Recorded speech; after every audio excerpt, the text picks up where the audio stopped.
December 16, 1985. 5:47 p.m. Sparks Steakhouse.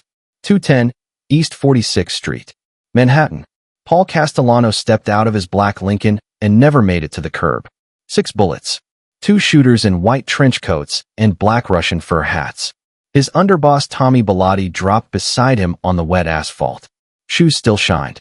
Blood pooling under the streetlights. The whole hit took 8 seconds. By 6 p.m., John Gotti was the most powerful man in American organized crime. And by 6:05, every senior member of the Gambino family realized they had a problem nobody had prepared for.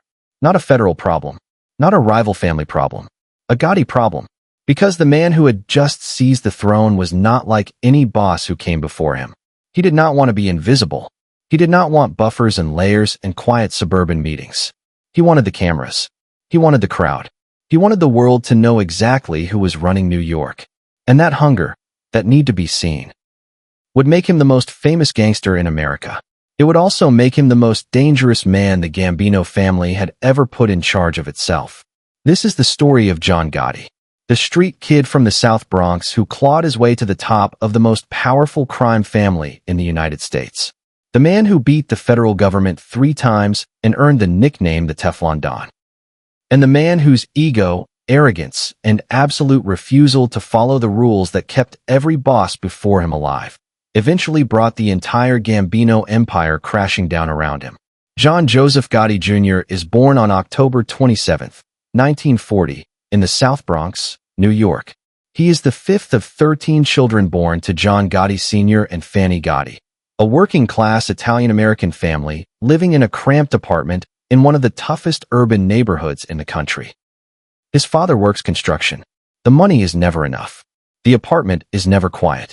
When Gotti is 12 years old, the family moves to Sheepshead Bay in Brooklyn, then to East New York, a neighborhood so rough that growing up there without violence in your biography was the exception, not the rule. Gotti does not become the exception.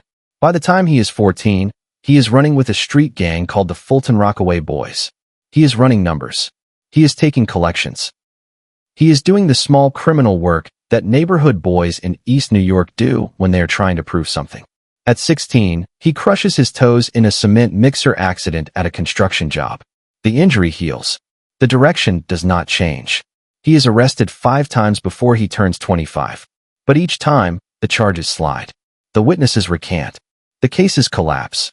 Even at this early stage, John Gotti is developing the skill that will define his career. Not strategy. Not patience. Not the quiet discipline of a Carlo Gambino. Survival instinct. Raw, physical, street-level survival instinct. He meets Angelo Ruggiero in the neighborhood. They become inseparable, 2 loud, fearless, reckless young men who both want the same thing. Not just money. Status. Respect. The kind of respect that cannot be explained to people who have never needed it.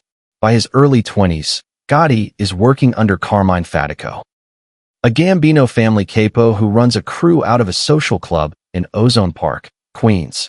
Gotti moves to Howard Beach, Queens. That neighborhood will become his base, his kingdom, and eventually his mythology. He runs hijacking crews out of John F. Kennedy Airport. Trucks disappear. Cargo vanishes. The money is good, and the work suits him. He is fast, fearless, and completely without hesitation when a situation requires physical force. He is not yet a made man. But he is becoming the kind of figure that made men notice. In 1969, John Gotti is arrested for the hijacking operation at Kennedy Airport. He pleads guilty. He serves 3 years in Lewisburg Federal Penitentiary.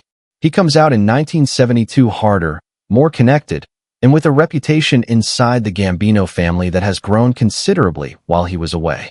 Prison, for Gotti, is not a setback. It is a credential. He returns to Ozone Park. He returns to the crew.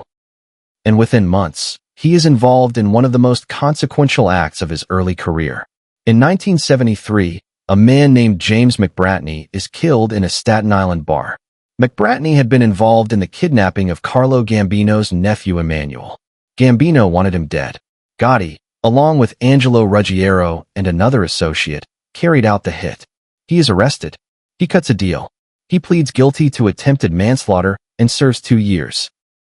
When he walks out of Green Haven Correctional Facility in 1977, Carlo Gambino himself, the boss of bosses, the most powerful organized crime figure in America, personally approves John Gotti's induction into the Gambino family as a made man. It is the highest possible endorsement. It is also, in retrospect, the moment the Gambino family plants the seed of its own destruction. Because Gotti is not made in the mold of the men who built the family. He does not study Gambino's quiet authority. He does not absorb the lessons of invisibility and insulation. He watches. He admires. And then he does the opposite. When Gambino dies in 1976 and Paul Castellano takes over, Gotti rises steadily under a new capo named Aniello Delacroce, the underboss, the street boss, the man who keeps the rough and violent elements of the Gambino family in line. Delacroce sees something in Gotti that Castellano does not. He sees a natural leader, charismatic, commanding, the kind of man who walks into a room and changes the temperature. He also sees the danger in those qualities, but he does not try to extinguish them. He teaches Gotti instead, tries to give him the discipline to match the ambition. It is not enough. By the early 1980s, John Gotti is a Gambino capo running one of the most profitable crews in Queens. But the relationship between Gotti's side of the family and Paul Castellano is deteriorating fast. Castellano is everything Gotti is not. Cold. Businesslike. More comfortable in a boardroom than on a street corner.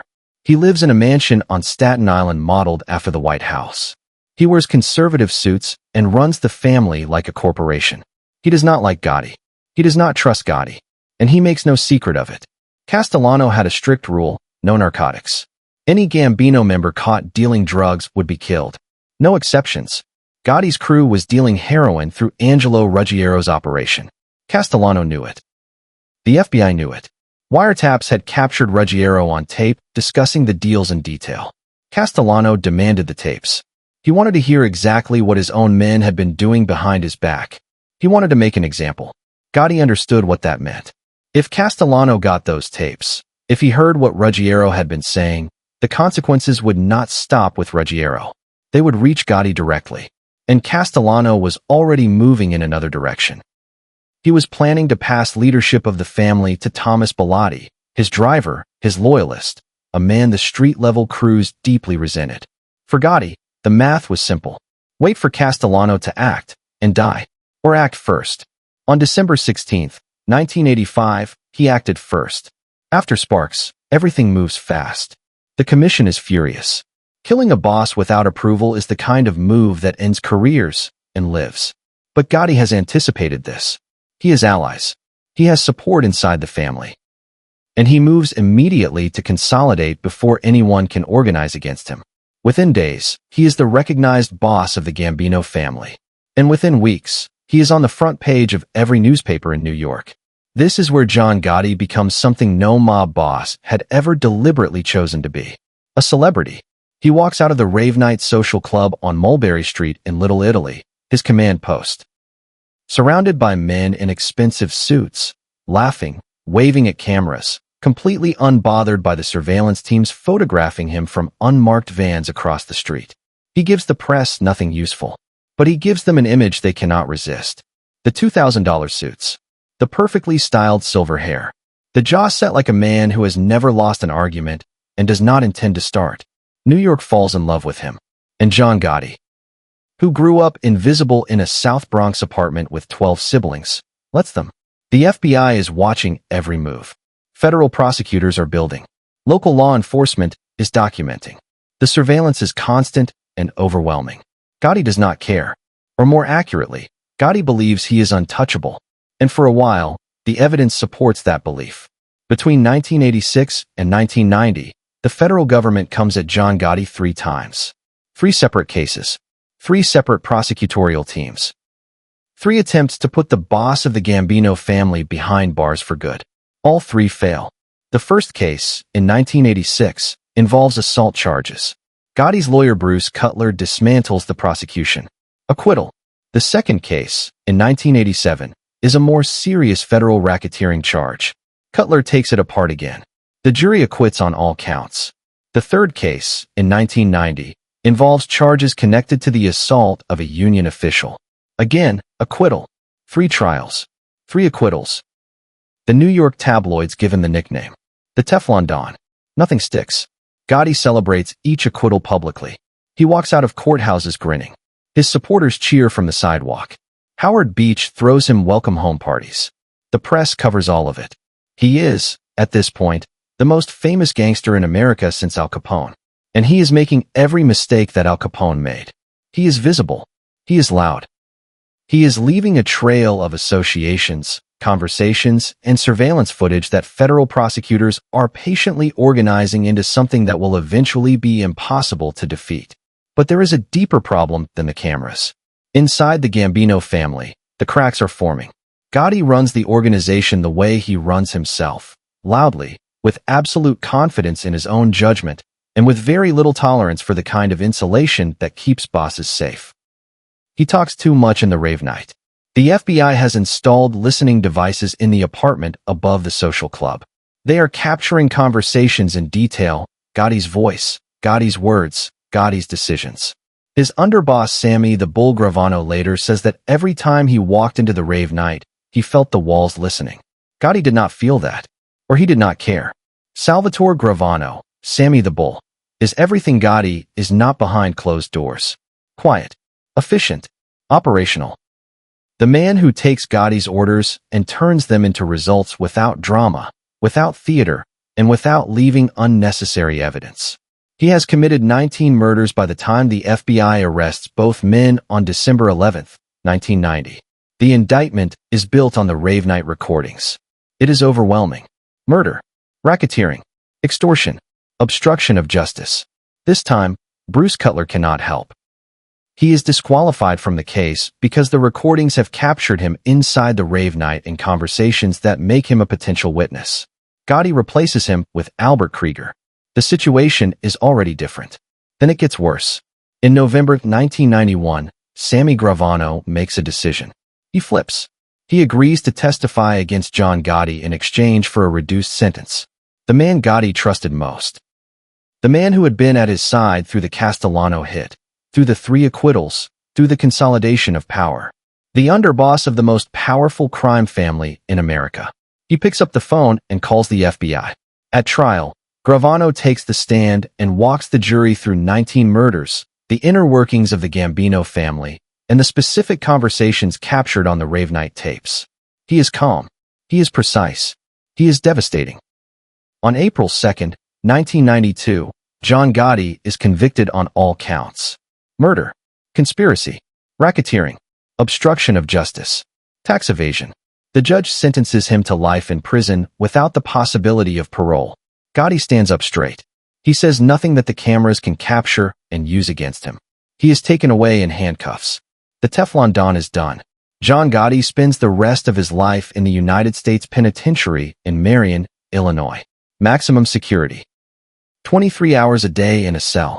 No press access. No cameras. No crowds. Everything that had defined his public identity. The suits, the social clubs, the theater of walking out of courthouses while supporters cheered, stripped away completely.